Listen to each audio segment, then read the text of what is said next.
Chapter जो है आपका 7 है, एक्सरसाइज 7.2 का क्वेश्चन नंबर 5 पे क्लास 10 का है। ठीक है, तो यहाँ पर क्या बोलता है कि क्वेश्चन नंबर 5 में वह अनुपात ज्ञात कीजिए जिसमें बिंदु ए का निर्देशांक दिया है, बी का निर्देशांक दिया हुआ है, को मिलाने वाला रेखाखंड एक्स अक्ष से विभाजित होता है। इस विभाजन बिंदु के निर्देशांक भी ज्ञात करना है। यहाँ पर आपको ये बताने की कोशिश की जा रही है कि आपको ये करना है कि जो अनुपात को बांटता है, जो बिंदु बांटती है उसका एक्स अक्ष से क्या करना है, आपको क्या करना है, से विभाजित होने की प्रक्रिया को रखा गया है। यहाँ पर क्या करना है कि x को रखा लेकिन y को रखा नहीं है। तो यहाँ पर ध्यान रखना क्या है, जैसे एक फिगर ले लेंगे, यहाँ पर एक रेखाखंड ले, इसको मान लेंगे a और इसको b। जैसे कि आप पहले देख रहे हैं यहाँ पर a का निर्देशांक दिया है, b का निर्देशांक दिया है, इसको मान लेंगे x1, y1।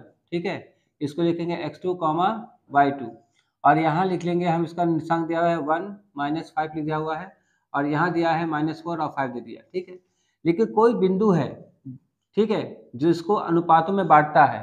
तो मान लेते हैं ये सी ले लिए और इसको x मान लिया, इसको y मान लिए। लेकिन यहाँ कहा को मिलाने वाला रेखाखंड x अक्ष से विभाजित होता है, मतलब x अक्ष से विभाजित होता है लेकिन y का चर्चा नहीं किया गया है।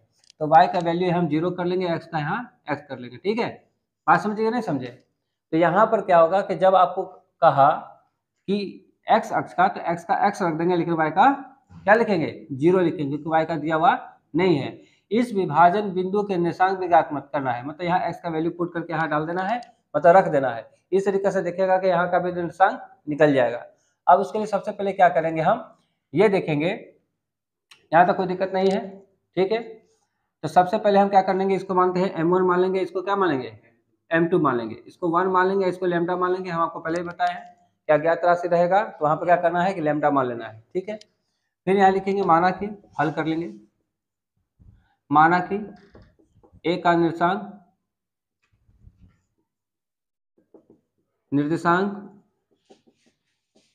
कितना है, x1 है, y1 है, कितना है जी, 1 है और -5 है। बी का निर्देशांक यहाँ पे लिखा है x2, y2 हो गया, तो इसका हो गया आपको कितना, -4 और 5 हो गया। सी का निर्देशांक निकालना है।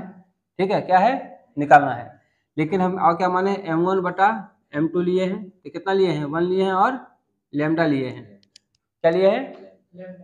तो इस तरीका से क्या करेंगे कि हमको किस अनुपात में बटा हुआ है उसको हमको निकालना होगा। तो अनुपात को निकालने का तो सूत्र आपको पता है। ठीक है, तो उसको लिख लेंगे। इसलिए तो हमको किसका निकालना है, x लेंगे पहले, इसका टू लिखते हैं ना, m1 x2 plus m2 x1, जहाँ 1 है वहाँ 2x लगाएंगे और जहाँ 2 रहेगा m2 का वहाँ x1 लगाएंगे। उसके बाद m1 प्लस m2। ठीक है, बात समझ गए, यहाँ तक हो गया। इसका जब आप बैठाएंगे, बैठाइए जी, m1 कितना है, 1, x2 कितना है, -4, m2 कितना है, लैम्डा, उसके बाद x1 कितना है, 1, और उसके बाद क्या लिखा है, 1 प्लस लैम्डा।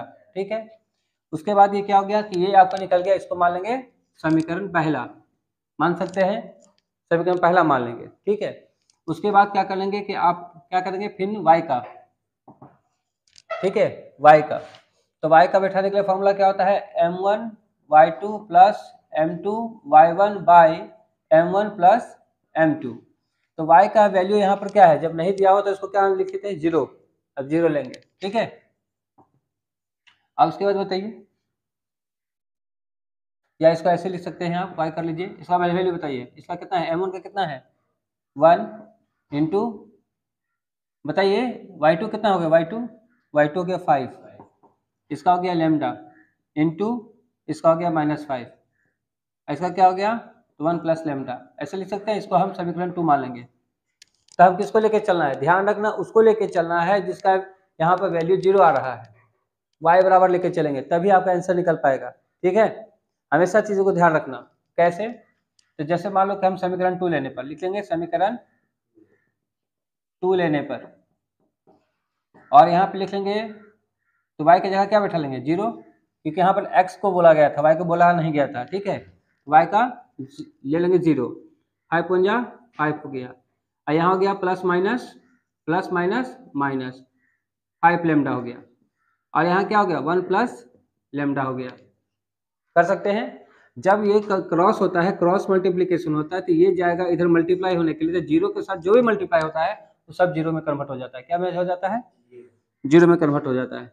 इस तरीके से इधर पूरा जीरो हो जाएगा। ठीक है, अब बच गया 5 माइनस 5 लेमडा, ये माइनस वाला को उठा के इधर ले आएंगे, तो ये 5 लेमडा प्लस में आ जाएगा, कैसे में आ जाएगा? प्लस में आ जाएगा, आइए 5 रहेगा, तो ये इंटू से डिवाइड में आएगा, तो लेमडा इक्वल टू हो गया इंटू से डिवाइड में आ गया, तो 5 5 5 लिखा है। उसके बाद ये कट जाएगा, तो कितना बार में? 1 बार में। इस तरीका से देखा जाता है, तो ये क्या हो गया, लेमडा का वैल्यू कितना आ गया? 1 आ गया। इसलिए m1 बाई m2, तो 1 बाई लेमडा, तो इसमें क्या होगा कि 1, लेमडा का वैल्यू 1, इसलिए क्या हो गया 1:1 आंसर आएगा इसका। बात समझ गए कि जब भी इस क्वेश्चन इस तरह का रहेगा x का, ठीक है, x अक्ष से विभाजित होता है, तो इस तरीके से जब भी रहेगा, y का नहीं दिया रहेगा तो उसको y की जगह 0 बैठा लेना है, और x का रहेगा तो x की जगह x बैठा लेना है। अब इस तरीका से क्या होता है, फिर इसमें बोला गया है कि उस बिंदु का निर्देशांक भी ज्ञात कीजिए। इसलिए c का निर्देशांक कितना हो गया? x और y हो गया, तो इसका हो गया x का वैल्यू कितना आ जाएगा? x का वैल्यू निकला है क्या? नहीं निकला है ना, तो x का वैल्यू क्या करेंगे, इस पे पुट कर देंगे। किसका कितना आ गया था? लेमडा का मान कितना आया था? 1 आ गया था। तो यहाँ पर हम लोग क्या करेंगे, इसका कैलकुलेशन कर लेंगे सबसे पहले। ठीक है,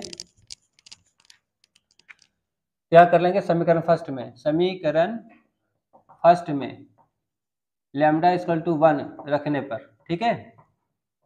अब यहाँ रखेंगे x इक्वल टू, ये तो हो गया, आपको हो जाएगा प्लस माइनस माइनस, और 4 1 जा 4 हो गया, प्लस हो जाएगा, लेमडा का मान यहाँ 1 कर देंगे, यहाँ पर 1 हो जाएगा, यह आ गया 1 + 1 हो गया। ठीक है, इस तरीका से -4, यह हो गया 1 1 जा 1 हो गया, यहाँ 2 हो जाएगा, ये कितना हो जाएगा, ये घट जाएगा ना, तो -3 कितना हो गया 2, इसलिए सी का निर्देशांक कितना हो गया? निर्देशांक हो गया आपको x, y, x का वैल्यू हो गया आपको कितना -3/2, और y का वैल्यू कितना हो गया? 0 है, जैसे पहले लिए थे। बस यही, इस तरीका से क्या होगा कि आपका इसका भी निर्देशांक निकल गया। बात समझ में आ गए? यही आपको करना है। ठीक है, उतार लीजिए इसको।